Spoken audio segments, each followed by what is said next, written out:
So you must have heard this term isotherms. So what are isotherms? You can see isotherms are imaginary lines joining places having same temperature or equal temperatures. So for example, can you see, suppose this is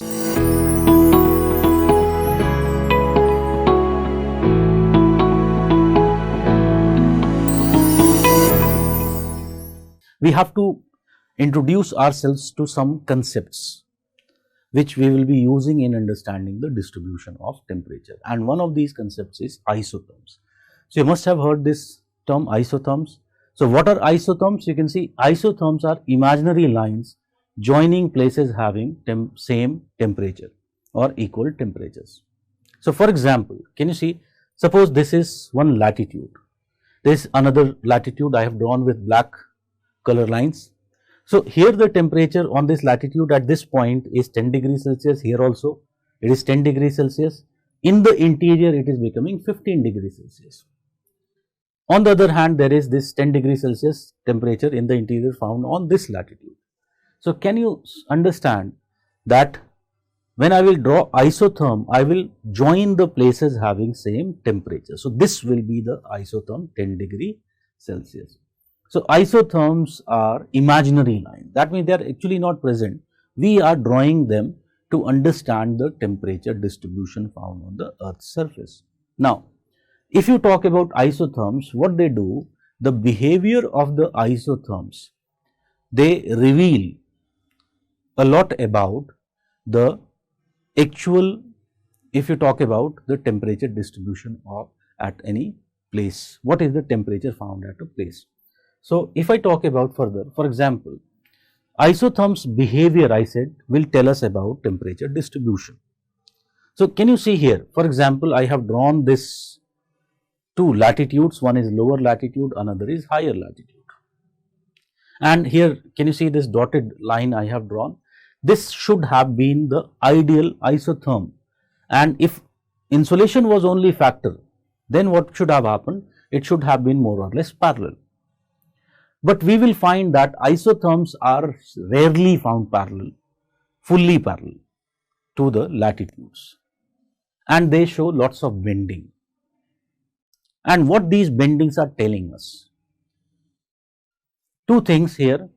If the bending is away from equator, you can see in this case these lines,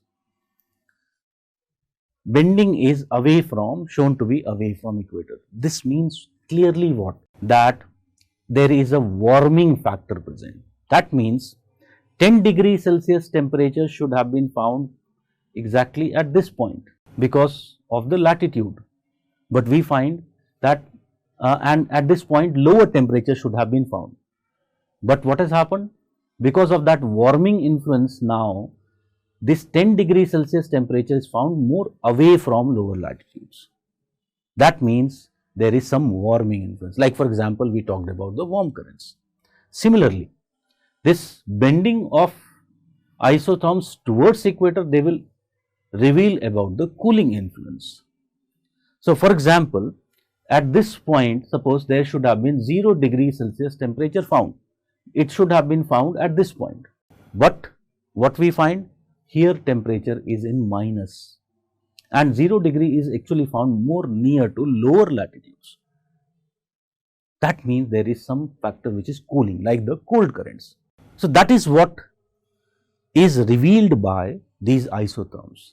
So their bending will tell us that there are some other factors which are influencing other than the latitude.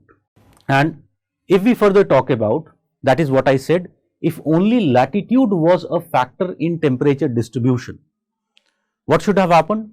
Isotherms should have been found parallel to the latitudes. So each latitude will have its own parallel isotherm. But what we are finding? We are finding that thus what would have happened? Every place located on the same latitude would register the same temperatures.